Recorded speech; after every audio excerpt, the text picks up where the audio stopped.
Well, I'm with David Old today, our multimedia reporter from the Chronicle office, and you're normally on the other side of the camera, David. And are you nervous about your debut in front of it? No, not too bad so far. So not too bad. Not as nervous. Not as nervous as I am about playing Arsenal tomorrow.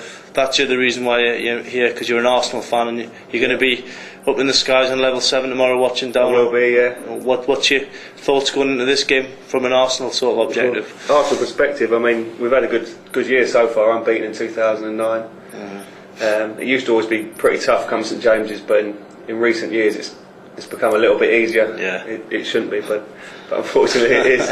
I mean, we had a good win last week, tough game in the midweek against Hull, but I think they'll be pretty confident coming into it. I mean, obviously you can be a bit more objective from the Arsenal side of it. I mean, what do you make of Newcastle? Do you think we're all mad, or? Possibly.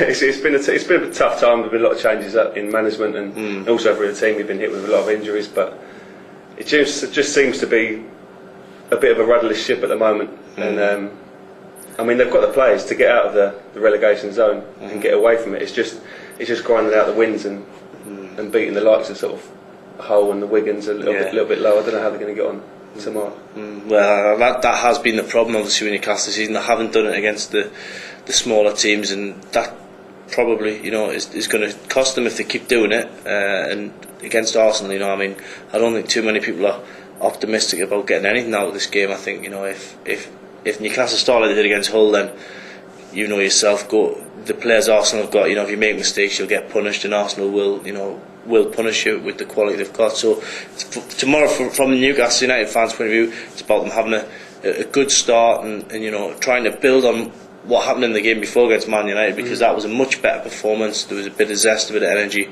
and then obviously they went 1-0 up. They couldn't maintain it. But I mean, what about Arsenal? Are they the sort of team these days? Because I mean, you know more than anyone else. Can they do a Man United? Can they play badly and still win?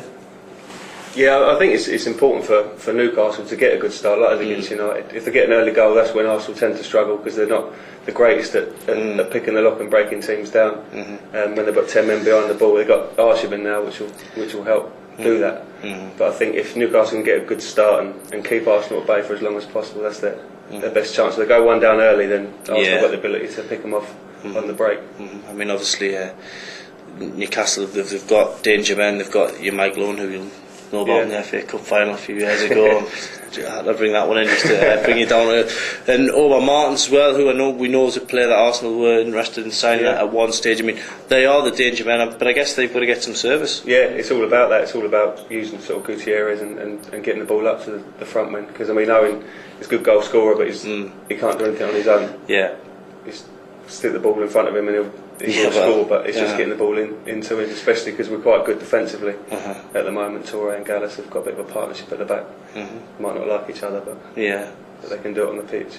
Well, if it all goes as we expect, then Arsenal, get the 3 points. We don't, obviously Newcastle fans don't want that to happen, but where do you see it for Newcastle, just from a sort of football fans point of view, where do you see Newcastle after that with 8 games to go and some tough places to go, Aston Villa and Liverpool especially? I mean, it's looking pretty gloomy, to be honest. It is looking gloomy. I mean, I hope they do survive, because it does give a buzz to the city when they are playing well and doing well in the league. But I think they've got to stop trying to sort of play the pretty football and get down and play your Nolans and sort of more battlers, Jeremy's in midfield and just grind results out, because that's what's going to get you safe at the end of the day. Well, we'll take a grinded out result tomorrow. I'm sure you prefer the 3 points, but we desperately take a point.